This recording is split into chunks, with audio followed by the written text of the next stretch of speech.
Good morning, good afternoon, good evening, depending on where you are. Welcome to Reeling in the Right Vendor, a project manager's guide to security awareness platform selection. Now, I know this is a mouthful, but yeah, hopefully you'll learn a thing or two during this presentation. Before we dive in, I want to take a quick moment to introduce ourselves. After all, if we're going to be talking about vendor selection, you ought to know who's going to steer the ship. So my name is Liam Stock-Rabbat. I'm a security awareness expert and founder of Edurisk, a consultancy specialized in helping organizations build security habits that actually stick. So I've spent years in the security awareness human risk trenches, be it phishing simulations, yearly training campaigns, many cybersecurity awareness months, as well as one-to-many security alert announcements. But I won't be navigating this mission alone. I'm thrilled to be joined by someone who knows how to wrangle both Gantt charts, phishing metrics, and stakeholder follow-ups. So everyone, please give a warm welcome to Sorana Costache. Hello, everyone. My name is Sorana. Hello to everyone from sunny Spain. For much of my career, I found myself juggling two hats. By day, I am a project manager. So like Liam was saying, I navigate roadmap and charts and deadlines. And by night, I am a security awareness champion.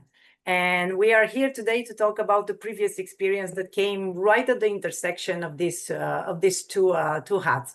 Managing a project in a security awareness context. It was a situation that taught both me and the awareness team a lot, and we wanted to share that story and our lessons learned with you all.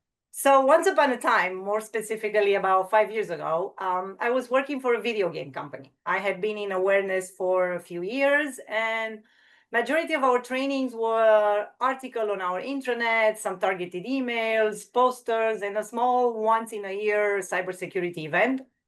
Buying an awareness platform was way far on our roadmap. And as I was getting ready to transition into a security project manager, I was changing my career, Liam joined the team. And yes, what was his first project? Well, the first project, as mentioned, was to buy a security awareness solution that would, quote unquote, level up our program. So at the time, we weren't doing any phishing, training, or even in-depth metric measurement. And as mentioned by Sorana, our program mainly focused around communication, cybersecurity awareness month, and some contests here and there. So with this in mind, this project was really kind of, seemed relevant, interesting. And when we had our first meeting to commence the project, we very quickly ran into our first roadblock, which was what exactly do we want and what do we need? Both working in the field, that was still very unclear to us. There were so many options to pursue, and we didn't really know where to start.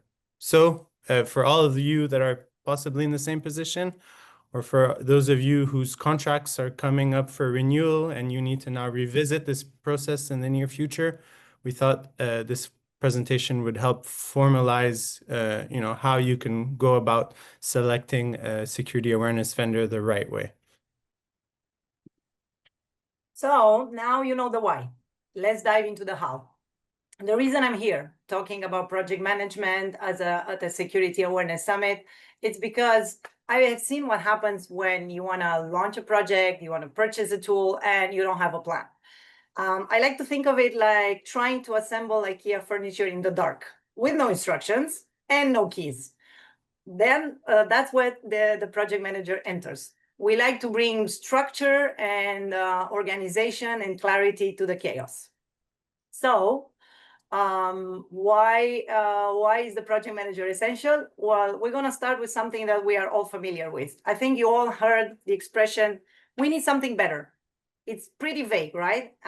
Everybody wants something better. So that's where we try to translate those vague needs into a structure, into a process. We set a process to make decisions. And the process is not whoever yells loudest. It's structure. Again, I'm gonna underline this because it's very important.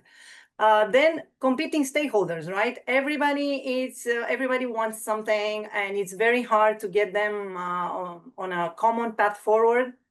Sometimes you can feel like you are trying to conduct an orchestra, but everybody is singing a different song in a different tune. So that's when the project manager comes and aligns all these voices. We try to make everybody at least sing the same song, even if it's a different tune. And then wish list versus actual needs, and we're gonna dive into these ones later on, because we're gonna compare what exactly we need versus what everybody likes, and comparison of vendors. So we're gonna bring some clarity to the table. Now, of course, the project manager is not a lone wolf, so I wasn't alone in this project. I was like a conductor of an orchestra, but like I was saying earlier, but we had different players. We had the awareness team. They are essentially the voice of the project. They are the primary users. They are the ones that know exactly what the end user needs and the security behaviors we're trying to address, right? So they are our first, as a project manager working on this, the first people you talk to is the awareness team. Then you have the learning department. Of course, you need them because they are the training and the development champions in the company. They are the ones making sure that whatever we pick actually aligns to the company strategy, right? Then we also brought on board a business analyst because we needed an objective assessor for the entire group, somebody that could quantify, and we will make data-driven decisions, not just based on whoever yells louder.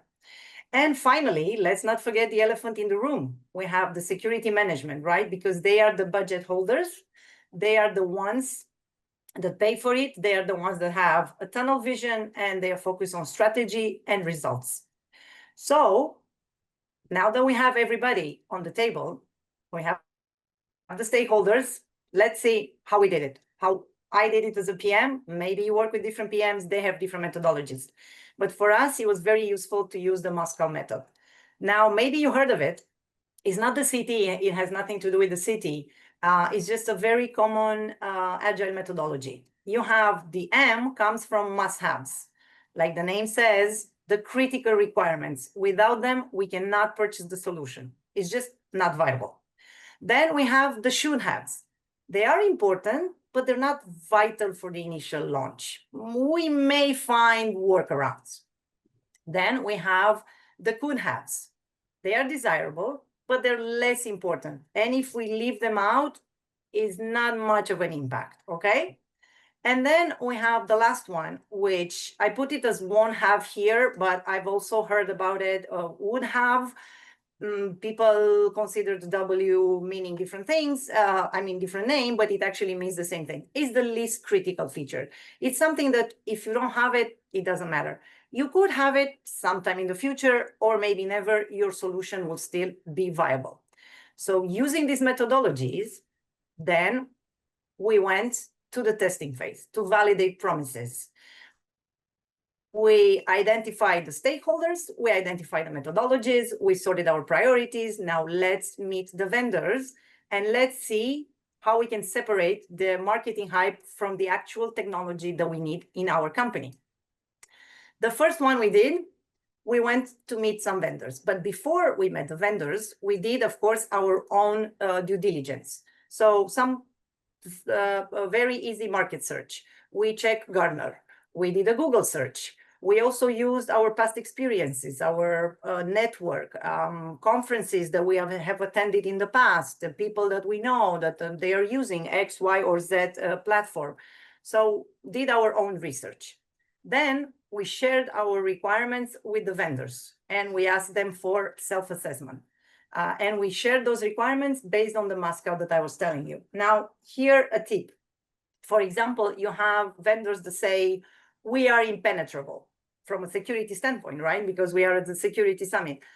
That is not actually true. And we all know, you know how we say sometimes it's not a question of if you're going to get breached, is when you're going to get breached. So for every claim that you have that sounds too good to be true, ask for proof. What we did, and we're going to dig further on, for example, we asked them for a pen testing. And if they said no, then show me the proof that you did your pen testing, or you have certifications or whatever, but something that really shows. So the demo testing. Now, the demo testing, they're not like a regular dog and pony show. We went, so we had previously given the requirements to the vendors, and we tailored this demo to our requirements, right? We made them specific. And that was the moment when we differentiate between vendors that were really paying attention to our needs, or vendors that came to the demo just with a sales pitch. So we had a first list. Liam is going to explain further on the details, but at when I was at the beginning of the project, I did only a high level comparison. So we went for the most critical, but also general requirements. And we had an evaluation list. And this was, again, based on the Moscow. We use Moscow all over. For example, does the tool have an external web platform? Because we don't want to host it on another server. Is there a mobile integration? Because security awareness shouldn't stop at PC. We want our users, our colleagues, to access the trainings from their mobile phone. Do we have support during the integration, after integration, because we don't want to be left strained, right? After we purchase a new tool. Is it GDPR compliant or any other law? We mentioned GDPR because Ubisoft is a French company, and that was the first law that we were focusing on. But it's not just that. Everywhere we had offices, we wanted to obey by all the laws. So this is a deal breaker, sorry.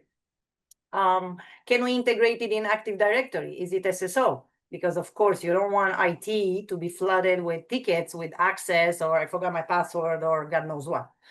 And like I was mentioning, did they undergo a pen testing? So this was very important for us. We really need a proof that they were as impenetrable as they claim. So this was the first shortlist. We used fit gap, as you see on the screen. So we had fit gap or partially fit, because sometimes a platform is not completely what you wanted, but you can work with it.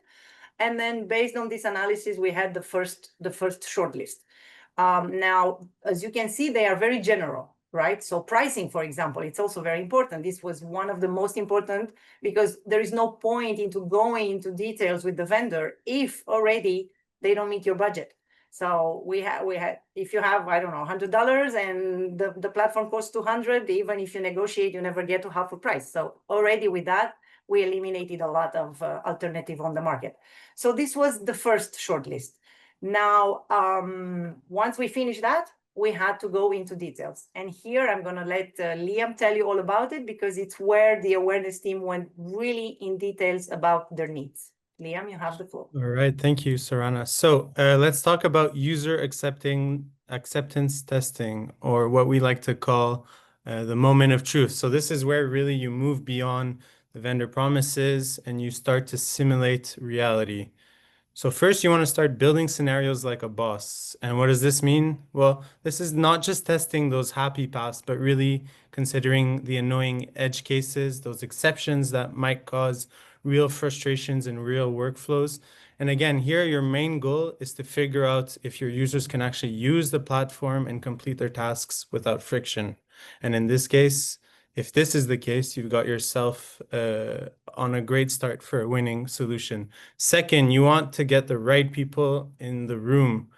Again, it can be a virtual room such as this one, but you want to make sure that you have end users from different departments, security champions, business owners, really anyone that's going to rely on this tool. You want a good sample of them, and you really want to start using persona-based testing.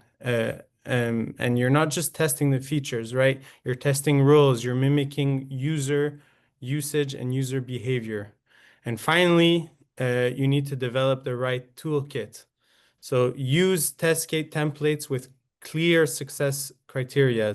Set up structured feedback loops and assign roles. Someone needs to do the follow-up on each of these things, or nothing will happen. And the bottom line is, if your UAT, so your user acceptance testing, doesn't really mimic real life use, you're not really testing, right? You're just kind of rewatching the demo all over again. So this is really a critical phase. So once the test is over, next slide. Yeah. So once the test is over, what do we actually want to do with all this UAT data? Well, first, we want to make sure that these metrics really reflect, real business impact. It's not really just if the person liked the interface or not. You want to look at engagement. So again, do the people complete the training and the modules, or the features that were associated to them? How long did it take? Were the tasks completed successfully, and did users get stuck? And also you want to look at feedback quality. Were comments clear, frustrated, confused? Again, this gives you both qualitative and quantitative insights. Next, we want to find you want to find the gaps before they find us. And again, maybe a feature that was promised doesn't deliver quite as well. Maybe the platform is great, except there's one use case that really is a deal breaker for HR or for the frontline teams. Panic. What do you do? So really, you want to make sure that you spot the misalignments early before they cost you time, money, and emotional energy. And lastly, this is the key. This is where you want to make your final decision based on evidence, not vendor hype. Again, this means combining your own observations with user feedback, prioritizing what works in real life, not what looks flashy in the demo. And you want to present your findings clearly to leadership so that they can say yes with confidence. And again, the aim here is to become an informed buyer. You're not really trying to just, pick on your gut feeling. So moving forward, let's get into the evaluation process behind our decision making. So in our case, we had 71 requirements. They were grouped into 10 categories. So you can imagine that this is a long list of things to look out for, but they perfectly summed up our ideal solution. And so using the Moscow method, each requirement was assigned a weighted average. So 4 points for must have, 3 points for should have, 2 points for could have, and 1 point for would haves. And for each vendor, for each requirement, we assessed how well they met these requirements. So if they fully met the requirement, they got full points. If they partially met the requirements, they got half. And if they failed, they got zero. So in our example, here we have two vendors, vendors 1 and 2, and there are two requirements just for the sake of example. Vendor 1 fully covered the must-have, so 4 points. They partially met requirement 2, so they got, or not met, sorry, the requirement 2, so they got, or partially met, sorry, I'm reading it backwards. They partially met requirement 2, so they got 1.5 points. Vendor 2 didn't cover much the must-have at all, so they got 0 points, and this is a serious gap. But they fully met requirement 2, so they got 3 points.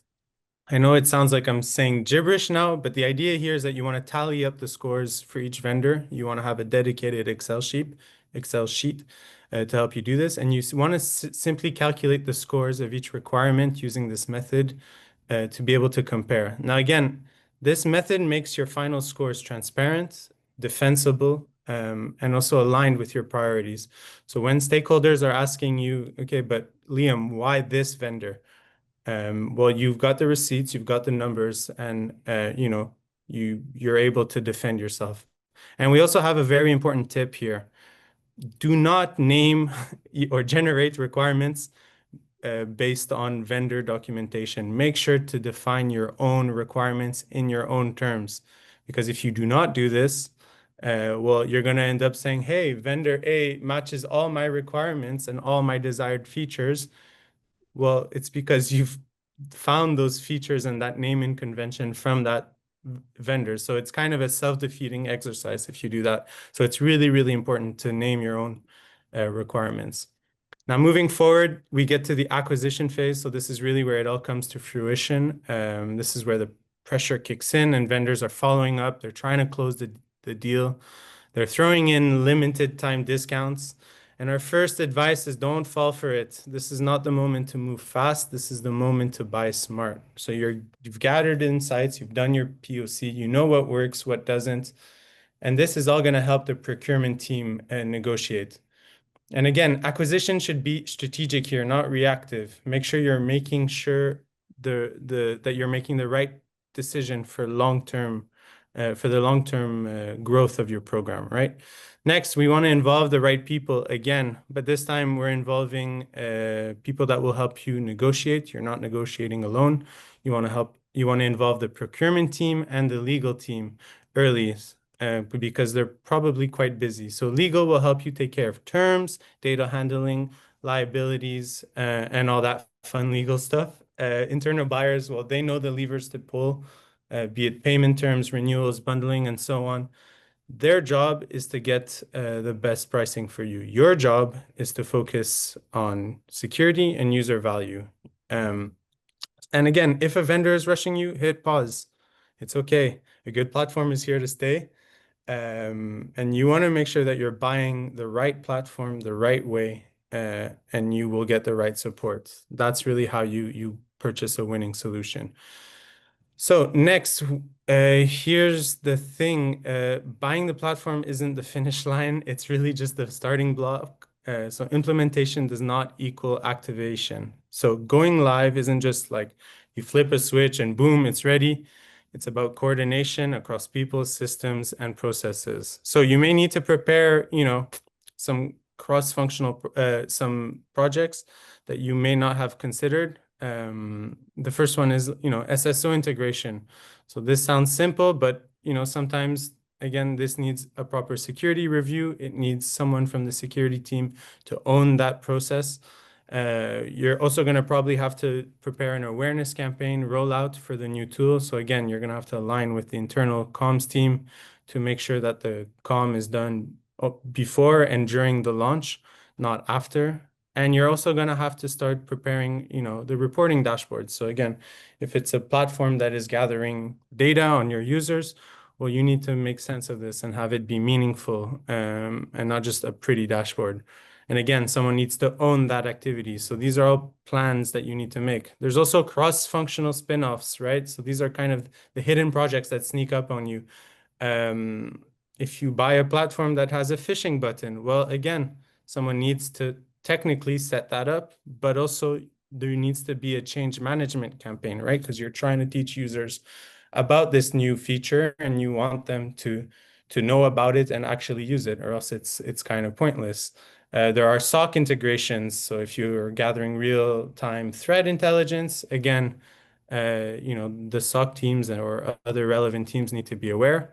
And then lastly, there's internal learning or LMS owners. So our beloved platform owners, they need to be aware because if you're integrating into their product, that is extra work for them. So that's why we recommend really, once you've purchased the solution, you need to create a 30, 60, and 90-day onboarding plan. Start with a focused pilot, assign champions who can own specific parts of the rollout, and then measure and expand once the basics are stable. And again, here, like the best platform doesn't just get activated, it really gets embedded into your processes, and that's really another project as such.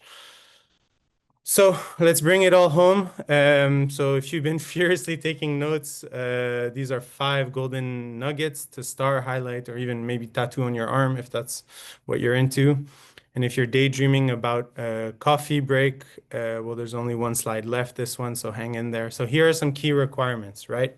So the first one is focus on requirement-driven selection. So I can't say this enough.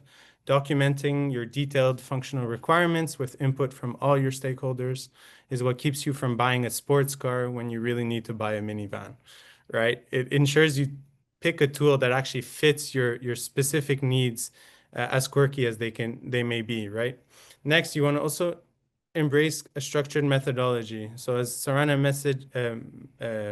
mentioned earlier, the Moscow method is a great way to structure your requirements. And then you can add a weighted scoring system to give you a clear and repeatable process. It's really your secret weapon against subjectivity and ensures that your decision making is based on data and not just on which vendor is the friendliest with you and your team.